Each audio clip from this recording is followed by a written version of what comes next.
Well, hello, friends, neighbors. John, your whiskey neighbor here. Welcome down the basement. I wanted to shoot outside in the deck, but it is the time of year for leaf blowers and other noisemakers, as it should be. So we're down here in the basement, and I don't have any samples, so we're going to shoot another bold whiskey. I have been enjoying and sharing with you some pretty heavy hitters. So I'm going to look at this. This is BenRiach Single Malt Cask Strength Batch 2. So, when we come back, I'll nose it, I'll taste it. We'll have some water. I'll taste it against the Tomatin Cask Strength because the deal that I got actually put them in the same price bracket. I know this normally punches a bit higher, but 60.6% Speyside Cask Strength Scotch. If you got any Scotch, Speyside Cask Strength, why don't you pour something? When we come back, we'll talk this BenRiach Batch 2. 3, 4.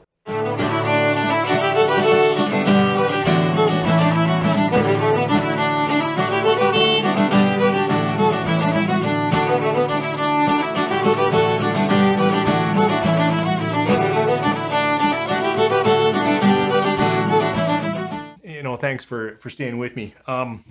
As I tried to quickly say in the opener, this is a Speyside Scotch, and it has some interesting maturation. It says cask strength and triple cask. So if you look it up online, it actually does. Even though this is a non-aged stem, it actually says we took 3 batches in 06, 07, 08. I think I'll put the details down below. So it's kind of like a 9 to 10-year-old whiskey, and they did some Ex-Bourbon, some Ex-Oloroso, and some new oak or some virgin oak. And I can't read her signature. Rachel Berry is the whiskey maker or master distiller behind this. And as they say properly, which they should, that this is natural color and non-chill filtration. And as I quickly said in the opener, I'd really like to talk cost at the end of the day, but BSW in Alberta has a couple of outlets around, and in Calgary, I think they have their warehouse. And they blew this out.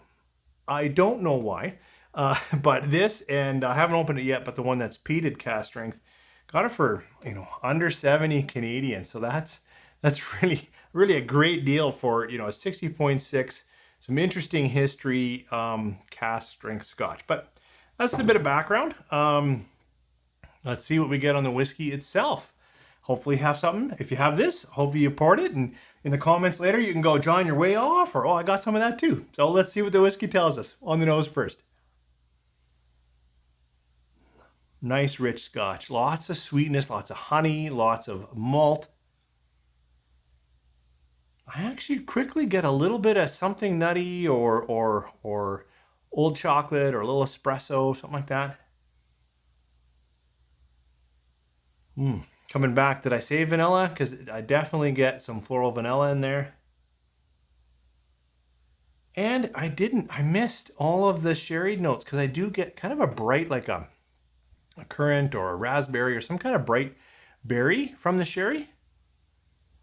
Yeah, this plays in the lighter, sweeter, but I, I have been sipping a lot of cask strength, so I should never forget to mention, it's 60% alcohol. There's quite a bit of alcohol in the nose. Now, thankfully, this has been open for a while, and that is when we talk about oxidation or being open. I do feel, especially big bottles like this, if they are open and get to play in the air, some of those really, I don't know if they're higher alcohols or quick to evaporate alcohols. Some of that does, for me, back off a little bit. So if this was a neck pour, I do recall it being a lot more aggressive. I'm going to go with that. Some nice light fruits, definite honey, definite floral nature. There's something nutty. It's not immediately there, but there's something hinting at maybe chocolate. Yeah. Let's try the palate. Sanja.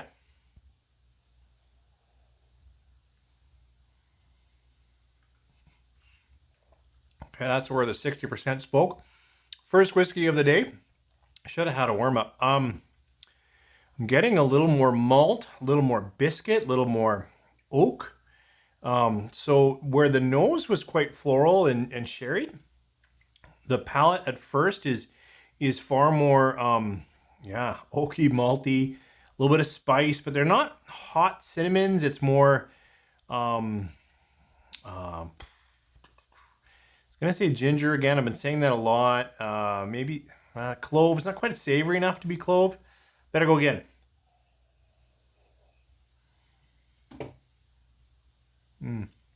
That was a better sip. That actually brought up a little bit of candied orange. So you got that sweetness and that, and then a little bit of citrus, but it's not sharp, bright lemon. It's definitely darker, but a little bit of orange, I would say. Nice. Final sip. And that just got better with each sip. The finish is, you know, as bold finishes go, it's surprisingly shorter than I expected it to be.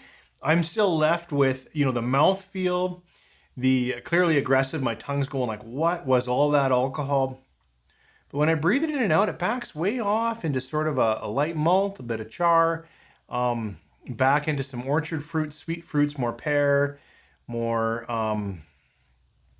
yeah, what's riper and sweeter than pear? Maybe peach, but not quite as peach. Maybe nectarine. Oh, nectarine. Okay, no, not tropical fruits. I went down the wrong path. I was just trying to say just a little sweeter than pear. We'll just leave it at that. And some of the berries in the nose are coming back to me in the longer finish. Now that I've said maybe I was too harsh, maybe there is some finish in there, but some of that mid palate, the graham cracker, the biscuit, the espresso, went away pretty quickly for me in the finish. This is a great scotch though. I mean, I got it for a steal for what it delivers. So obviously I'm predisposed to like it, but I say this sits for me easily at a 4-star. This is a great scotch. It actually gives out enough history, non-chill, natural color, who's behind it, the different caskings, and it actually, if you go online, will tell you the years. So that's really good, and I like that in a scotch. As I said, almost 4.25. This is a great scotch. Okay, I wanted to compare it to another affordable cask strength, and not as a deal, just on the shelf. I continue to be quite surprised that this Tomatin cask strength, Ex-Bourbon, ex-Oloroso sherry, I think it's 57, yeah, 57 and a half, so it's a little under the 60 on that.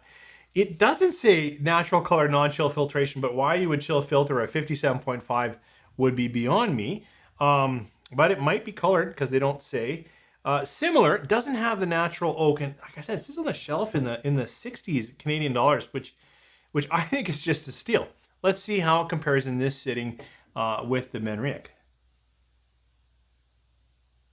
Interesting. Immediately more toffee for me than I was getting on the BenRiach. Yeah, this is lighter fruits, sweeter fruits, slightly soured fruits in that direct comparison. This is much more toffee, buttered toffee, caramel. I can get some fruiting in there, but to me, really, that ex-bourbon perhaps is speaking. It's right on the palate. Sancha?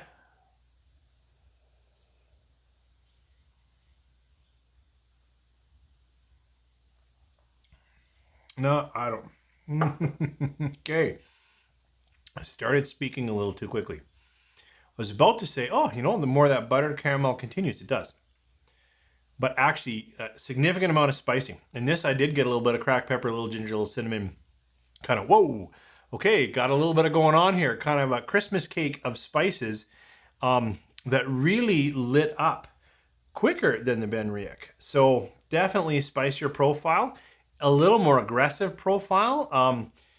You know, it's drinking hotter than this, even though it's 57. I like it, and I remember opening it. I needed to pick up that week, and I found this bottle, and I definitely enjoyed. The fruits are more apple, more yellow apple, golden delicious apple. That kind of almost stewed cooked. Not as bright, not as floral, but there's a little bit of older, which I like. A little edge of a dark fruit, a little bit of almost prune. We're not quite that deep, but you know what I mean? Like it's just thicker, deeper fruiting, hotter. And the nose was far more toffee caramel than this BenRiach, which really played in the fruits. Added a bit of water and let it sit. Obviously, it's 60%. I think these are probably better enjoyed with a splash of water. Now, I absolutely enjoy cask strength scotch or whiskey, just the way it comes with the bottle. But I take like really smaller sips. It takes me a very long time to get through a glass. Whereas if you add a bit of water, or in the case of some barrel strength bourbons, I tend to add a cube of ice.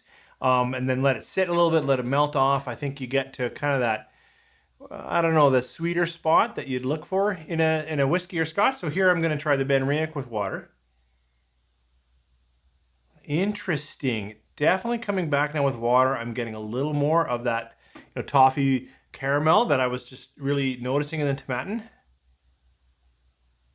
The fruit is a little richer. So instead of really those high berry fruits, I'm getting a little darker. Actually, I think I'm more intrigued by the nose. Nose was great before. Nice honeysuckle, nice light, but this is pulling me in a little more. We'll try it on the palate. It is a little bit sweeter, more honey. I'm still getting some of that graham cracker biscuit in the middle. Goes quickly to the end, and it's a little bit more tannic, a little more slightly edge of bitter. I'm surprised that water brought out some bitterness. So the tomatin with water, boy, even more. This is now like truly buttered toffee, Macintosh toffee, that stuff you whack and then you take a piece. I'm really getting that on this today. I don't recall it being that thick before. Let's try it on the palate.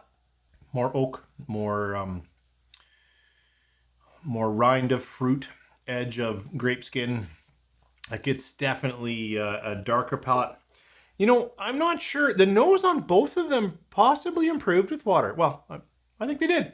The palate was shifted. This shifted a little sweeter.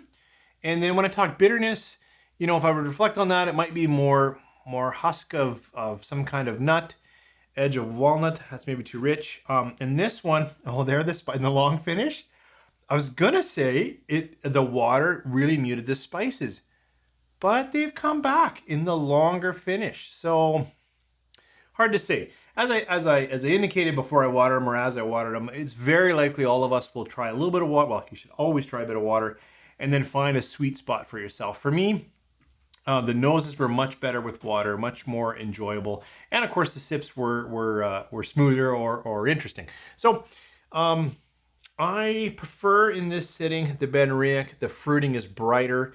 It is a more layered experience, and I think it's a better scotch. Having said that, genuinely welcomed and interested by the butter toffee note that I was getting out of this tomatin, which I don't recall getting nearly as strong as I did today. So this is 4.25, and this is probably just also about 4, especially at that price.